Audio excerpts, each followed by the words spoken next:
Graça e paz para todos vocês, meus irmãozinhos e minhas irmãzinhas. Um prazer imenso de eu estar aqui mais um segundinho para poder falar com você do Senhor Jesus, dos seus feitios. Muitas vezes aonde que o Senhor Jesus se encontra, aonde que está o Senhor, o seu Espírito Santo, aonde que está. Nós precisamos saber sempre aonde que ele anda, por onde que ele está, né? Precisamos, porque muitas vezes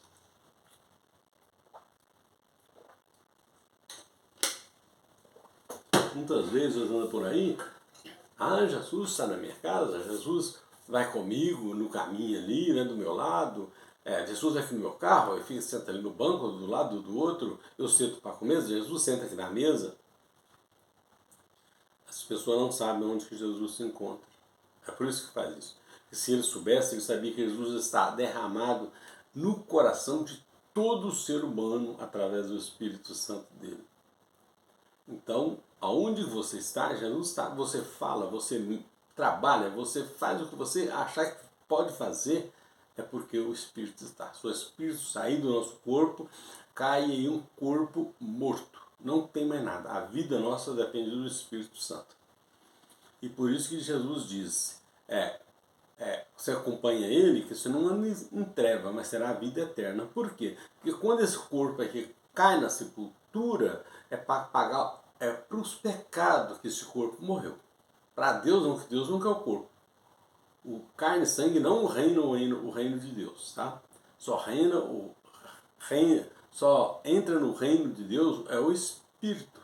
Esse que nós estamos falando com ele aqui. Esse mesmo Espírito vai entrar no reino de Deus. O seu vai entrar no reino de Deus. A carne não entra. A carne, quando ela cai na terra, é para acabar os pecados. Esses pecados que nós cometemos aqui, na carne que nós temos hoje, aqui, tá? Então, quando a pessoa morre, tudo memória, tudo que ele existiu, só lembra nos pensamentos bons que ele deixou para as pessoas boas, tá? Agora, o pensamento ruim, memória que você tinha, aquilo apaga tudo ali na terra. Só sobe o Espírito. Jesus disse, nós viemos e nos voltaremos. Quis dizer isso aí. Nós vem aqui aprendendo a falar com nosso pai, com nossa mãe, com nossos tios, nossos irmãos. Para lá também, eu creio que nós vamos ter um outro ensinamento assim que nós partirmos desse corpo aqui. Né, meus irmãozinhos? Já de antemão, quero deixar para você a senha do canal no YouTube. O Irmãozinho 7969. Você clica na foto do irmãozinho no seu celular que vai estar embaixo, uma pequenininha, mas ela fica mais grande, você clica de novo e abre os vídeos para você. Tudo bem, meu irmãozinho? E vamos aqui para mais um texto que se encontra no livro de Efésios, capítulo 4. E o versículo aqui agora já é o 15, a segunda parte desse texto que nós vamos ler. Tudo bem, meu irmãozinho? O versículo 15 diz assim: por isso também, eu tendo ouvido falar da fé que entre vós há no Senhor Jesus, e do vosso amor para com os santos. Aqui está dizendo que o nosso amor por santo, porque o santo seria aquelas pessoas que estão levando a palavra do Senhor, tá? Esse é o santo qual ele está falando aqui. Então é lógico, essa pessoa vem me trazer a palavra do Senhor, e eu não vou gostar dessa pessoa? É lógico, é uma pessoa boa. Se ele está trazendo a minha palavra do Senhor, é uma pessoa boa. Agora, a pessoa que você vai trazer é ilusionismo, mentira, e torcendo a palavra, bem longe de nós, tá? Não dá ouvido não, porque não leva ninguém para longe não. Você tem que ver a pessoa que realmente vem para pregar a palavra, ele está falando de Jesus, ensinando para você aquilo que você não sabe. Se você pergunta, ele lhe responde na hora, ele não fica mastigando, tentando achar voltinha para falar não, porque está mentindo. Quando você pergunta que a palavra é verdadeira, ele te fala na hora. Você acaba de perguntar, ele te pergunta como se tivesse uma pergunta na pontinha da língua. Por quê? Ele está falando a verdade. Aquela hora não é ele que responde. É o Espírito Santo de Deus que está nele que está respondendo. Porque ele está usando o Espírito Santo. Não está usando a carne para falar com você. Quando a pessoa está usando a carne, ele está sempre olhando para todo lado, está todo mundo batendo palmas, está gritando, você está bailando dentro da igreja. Então essa pessoa está de olho nisso aí, no movimento. Essa pessoa está ali apresentando ele. Jesus está longe dos caminhos dele. Tá certo, meu irmãozinho? Vamos para mais um versículo. O 17. Que diz assim: para que o Deus de nosso Senhor Jesus Cristo e Pai da glória vos dê o espírito de sabedoria e de revelação no pleno conhecimento dele. Aleluia! Então aqui Paulo está dizendo que o Senhor nos dá o Espírito Santo para revelação, tá? O Espírito de sabedoria e de revelação. Ele está pedindo aqui para que seja abençoado todas as pessoas que estão ali. O Espírito de sabedoria é o Espírito Santo, tá? Qual Deus nos deu. E o de revelação de quê? Da palavra do Senhor, que muitas vezes a palavra está fechada. Você lê 3, 4 vezes e não entendeu nada daquilo ali que está escrito e nem o que é. Isso aí que Paulo está pedindo, que o Espírito Santo, para que ele revela para você o que aquele texto está dizendo. Que a Bíblia tudo é figurada.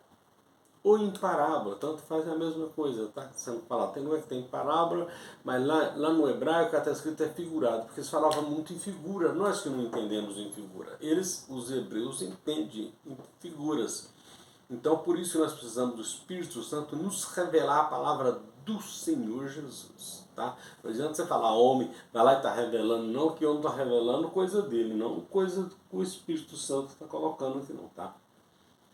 O 18 diz assim: sendo iluminado os olhos do vosso coração, para que saibais qual seja a esperança da sua vocação, a quais a riqueza da glória da sua herança no santo. Aleluia! Aqui está dizendo para que Deus dê a nossa a esperança, né, da vocação para aquilo que nós temos a ver, iluminar os olhos do coração. Muitas vezes, esse aqui, iluminar os olhos do coração, é você começar a enxergar com o Espírito. É isso que ele está dizendo, tá? Os olhos do coração é o Espírito. É quando você está dormindo e sonha com uma pessoa que você já conheceu ou conhece, e você está conversando com ele, batendo papo, falando de algumas coisas do dia a dia. Mas você está dormindo. Aí você acorda, caramba, eu estava sonhando com tal pessoa. Ué, eu estava vendo ele, meus olhos estavam fechados, eu estava dormindo. Como eu estava vendo ele? Meu ouvido estava fechado, eu estava dormindo. Ué, é com os olhos do Espírito, o ouvido do Espírito que você estava falando com ele. Essa é a parte que você tem que ver, o seu Espírito está como é que fala? Está comunicando com outro Espírito do qual você já conheceu. Muitas vezes a pessoa já está até morto. Isso já aconteceu comigo, tu sonhar com a pessoa que já morreu e conversando com ele. Então, quer dizer, e dormindo. Então, é o nosso espírito que está comunicando com outras pessoas. Esse é o Espírito do Senhor, tá? O 19 diz assim: o qual a suprema grandeza do seu poder para conosco, o que cremos segundo a operação da força do seu poder. Então ele está dizendo aqui a força do poder de Deus, né? A força máxima, né, que é do nosso Senhor. Não tem limite para ela, não. O 20 diz assim: que operou em Cristo, ressuscitando-o dentre os mortos e fazendo-o sentar-se à sua direita nos céus. Aqui está dizendo que é o poder de Deus que operou em Jesus, trazendo eles dos mortos, é quando ele morreu, tá? Para a ressurreição, para a vida, tá? Então, é isso que ele está dizendo aqui. Esse poder que operou no Senhor Jesus, que trouxe ele da morte para a vida. Tá? Naquela época, lá quando Jesus morreu, a pessoa morria, o espírito ficava no túmulo, junto com os ossos da pessoa ali, o corpo, tá? E quando ouvisse a trombeta de Deus, que é a voz de Deus, quando fala a trombeta é a voz de Deus, soar, e ia levantar aquele espírito que morreu aguardando o Senhor Jesus. E aí Jesus morreu e disse que a morte não prevaleceria, tá? Em cima da palavra dele. Foi isso que Jesus morreu para aniquilar a lei. Tudo que a lei existia acabou. Não existe mais, existe graça hoje. É Jesus Cristo, que é o que vive. A morte acabou, a morte não prende mais o espírito. Nós morremos, nosso espírito já sobe direto para o Senhor Jesus. Então nós não tem que estar preso em túmulo, não. Túmulo representa, na linguagem deles aí de hoje, é como se fosse inferno. O túmulo é o fim de tudo. Tá? Para nós não é túmulo. É túmulo, inferno para o grego, que era o caso Roma, tá? Europa. Mas para nós não é. É túmulo. Túmulo, cemitério, é a mesma palavra que está dizendo inferno, tá? Não tem nada dessas coisas cabrosas que eles põem na cabeça nossa, não. O 21. Muito acima de todos principado, autoridade e poder e domínio e de todos nome que se nomeia não só neste século, mas também no vindouro. Então aqui está dizendo também que tudo que está falando aqui não é só para esse século não, vai ter século vindouro também, né? É para que nós começamos a entender que Jesus falou uma coisa, é para sempre. Ele não falou que ele só para aquela hora, não. Ele falou que ele ia reinar é para sempre aquela palavra. Porque é ele que comanda as coisas, o que ele falar tem que estar falado e acabou. Não tem quem diz não. Tá? Não tem isso aí. Quem diz não para Deus ou Jesus, mesma coisa. Ele falou uma palavra, que nem ele falou lá em Mateus 24, no versículo 34, ele diz assim,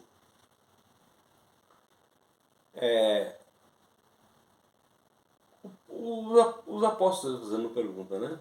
Aí ele disse, essa geração, é a geração dele lá, essa geração não passará sem que todas essas coisas, que é o que está escrito lá em Mateus 24, aconteça. E não aconteceu. Não deu muito tempo, não. Uma geração dura 40 anos, meu irmãozinho. 40 anos. E ele morreu com 33. O ano 70 deu 37.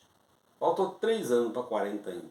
E foi cumprida. E muitas pessoas que não pode falar não, tá? Anda torcendo isso aí, que Jesus não veio ainda. Não, Jesus não veio. Jesus não ressuscitou, Jesus não veio. Mas ele não leva lá nas palavras onde está escrito. Por que voltou? Por que aquela geração não passou? Que foi tudo morto. O general Tito matou todo mundo. Aquilo ali foi o juízo final. E aí que ele está desnegando em um grupinho que é o mundo é o mundo de Israel. A Bíblia foi escrita para Israel. Então o mundo de Israel. E não é um mundo cósmico aqui não, o mundo de Israel. É quando no começo do mundo que foi. Isso aconteceu no ano 70. Certo, meu irmãozinho? O 22 diz assim. E sujeitou todas as coisas debaixo dos seus pés, e para ser cabeça sobre todas as coisas, e deu à igreja. Então acreditava. Era para ser isso aí, né? Acontece que as nossas igrejas aí, infelizmente, não está pregando mais aquele evangelho qual Paulo falou para pregar, qual Jesus mandou pregar.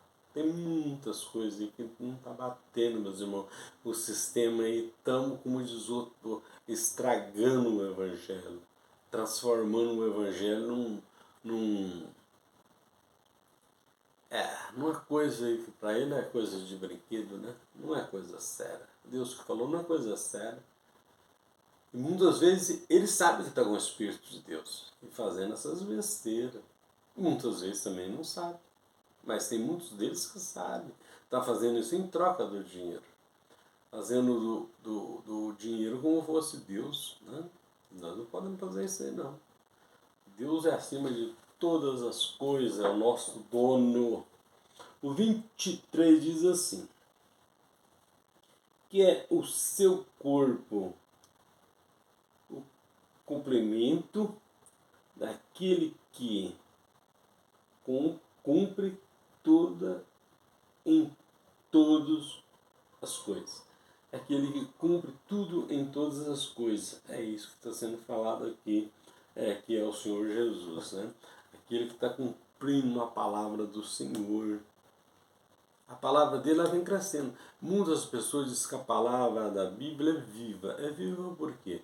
Ele falou ela lá no ano 70, até hoje ela reflete aqui. Ó. Você vai vendo, caramba, isso aqui tá acontecendo, isso aqui mesmo, aqui, o qual Jesus falou lá. É tudo que ele falou. Você pode ir em detalhes, que não adianta, não tem como você saber todas as coisas que ele falou, tá? Você tem que ler um texto hoje ou amanhã. Se você ler um livro inteiro, num período de uma lição só, você não consegue memorizar aquilo ali. Você precisa ler um máximo aí de 10 versículos e tentar memorizar aquilo ali, fazer uma redação daquilo que você leu, aonde que está Jesus. A Bíblia está dizendo que você tem que começar pelos profetas. Na hora que você chegar no profeta Joel, você vai ver que ali Jesus está dizendo que o Espírito de Deus está derramado em toda a carne. Tá? E é naquele grande dia, é no dia que Jerusalém foi cercado por Roma, pelo general Tito. Ali foi o juízo final para Israel, não para o mundo. Tá? Jesus não disse que o mundo todo ia entrar em juízo final, não. O juízo final foi para Israel. O juízo final foi para aquela nação que tinha lá dentro de Israel, lá que era tudo idólatra. Tá? Você pode ver que o profeta Ezequiel, o melhor, que mais claro que fala disso aí, tem uma parte que o Senhor fala para ele, filho do homem, profetiza a casa rebelde. É que ele chamava Israel, casa rebelde. O povo era rebelde, dava de tudo e nego virando de costa para ele. E assim, meus irmãozinhos, eu espero que nenhuma palavrinha, pelo menos uma, entrou no seu coraçãozinho. E que nós possamos caminhar na presença de Jesus até o último dia que Ele der para nós de vida. Nós possamos caminhar junto com Ele, tá certo, meu irmãozinho? E assim eu agradeço a essa oportunidade, em nome do meu Senhor e Salvador Jesus Cristo. Um ótimo restante de final de semana para vocês todos. Graça e paz para todos vocês. E até a próxima, meu irmãozinho, se assim se Deus nos permitir. Se não permitir, nós encontramos do outro lado. Tudo bem, meu irmãozinho? Um abraço.